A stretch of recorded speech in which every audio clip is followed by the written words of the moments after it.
سلطان الپ ارسلان سلجوقی کھانا کھا رہا تھا۔ دوران طعام باورچی سے ڈونگا چھلک گیا اور تھوڑا سا شوربہ بادشاہ کے کپڑوں پر گر گیا۔ بادشاہ نے اتنے غصے سے باورچی کو دیکھا کہ اسے اپنی موت کا یقین ہو گیا، لیکن دفعتاً باورچی نے ایک عجیب حرکت کر ڈالی کہ پورے کا پورا ڈونگا بادشاہ کے سر پر الٹ دیا۔ گرفتار ہونے کے بعد جب شاہی دربار میں پیش ہوا، باورچی سے بادشاہ نے اس کی وجہ پوچھی۔ ایسا عجیب جواب دیا کہ بادشاہ بجائے سزا دینے کے انعام دینے پر مجبور ہو گیا۔ قلم کتاب چینل کے ناظرین، السلام علیکم ورحمۃ اللہ۔ مزید آگے بڑھنے سے پہلے ایک ریکویسٹ کہ اگر آپ نے ابھی تک ہمارا چینل سبسکرائب نہیں کیا تو چینل کو سبسکرائب کر کے بیل آئیکن پریس کر کے آل کا بٹن ضرور دبا لیں۔ ناظرین کرام، سلطان الپ ارسلان سلجوقی، جس کا زمانہ سلطنت 1063 عیسوی سے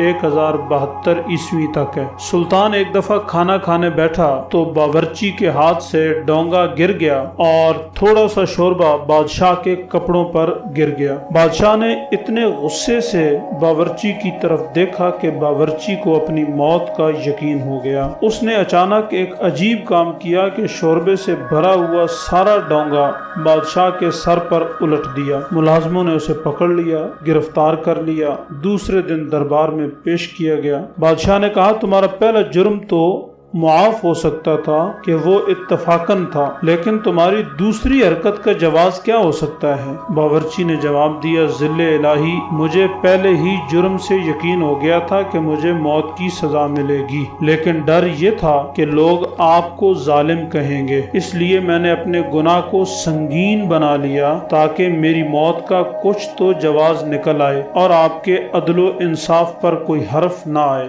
یہ انوکھی دلیل سن کر بادشاہ حیران رہ گیا اور بجائے سزا دینے کے اسے معاف کرتے ہوئے 40,000 درہم بھی عطا فرمائے۔ سچ کہتے ہیں، حکمت کسی کی میراث نہیں ہوتی، اگر اللہ عطا کر دے تو باورچی کو بھی عطا کر دیتا ہے، اور اگر حکمت نہ آئے تو 1000 تربیت کے باوجود اور بڑے بڑے نامی گرامی اساتذہ سے پڑھنے کے باوجود ہارون رشید خلیفہ کے بیٹے امین کو بھی نہیں ملتی کہ جس نے باپ کی اتنی عظیم سلطنت پر کتنا بڑا دھبا لگایا کہ صرف باپ کے مرنے کے 4 سال بعد ساری سلطنت کو برباد کر دیا۔ ناظرین کرام، ویڈیو کے آخر میں ہمارا سلسلہ گفتگو ہے آج کی بات۔ آج کی بات کے تحت آج کی بات یہ ہے کہ جھوٹ سے ہمیشہ نفرت کریں۔ رسول پاک صلی اللہ تعالی علیہ وآلہ وسلم سے پوچھا گیا، کیا مومن بزدل ہو سکتا ہے؟